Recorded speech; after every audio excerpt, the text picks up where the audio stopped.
ita Kwankwasiyya kabarin bature ce, na ciki ne ya san wace ce Kwankwasiyya, kuma na ƙasan da ake takawa shi bai san me ma Kwankwasiyya ba.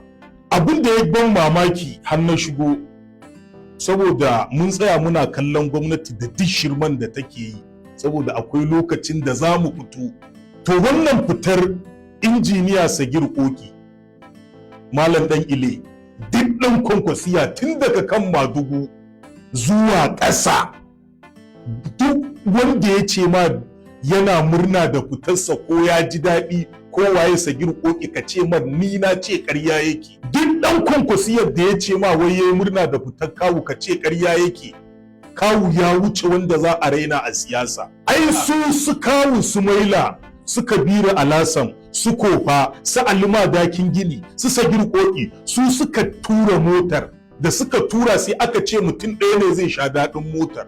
Suka ce su kuma wakilan al'umma ne ba su yadda ba. Billahil azim, Malam Dan Ile, da iliminka da darajar kaɗan binni ne kai, ba a mangala aka kaka ko a roka ba.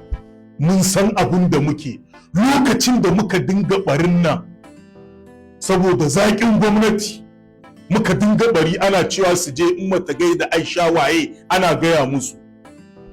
Wallahi shine silar waɗuwan mu zaɓe. Allah ya ƙaddara ba za mu ba. Ba a taɓa lalatacciyar gwamnati irin wannan gwamnatin ta Kano ba. Wallahi ba a taɓa gwamnatin da bata san ina za ta ba me take, ina ta nufa, wallahi sai wannan gwamnati. Ga hadimanta nan kullun suna da Allah ka bari malam, da ka ji mun yi shiru sun nemi alfarma bulak ka kyale ni na ci abinci, kuma na kyale ana cin abinci. In na zo da tone-tone duk abin da ake a gwamnati ana gaya mun, kuma ni ina da amini na a gwamnatin. Duk abin da ake kawai na kyale a ci abinci ne. To duk ɗan Kwankwasiyyar da ya ce ma bai hango alkiyamar su ba, ka ce ƙarya yake. Kawai shure-shure ne baya hana mutuwa.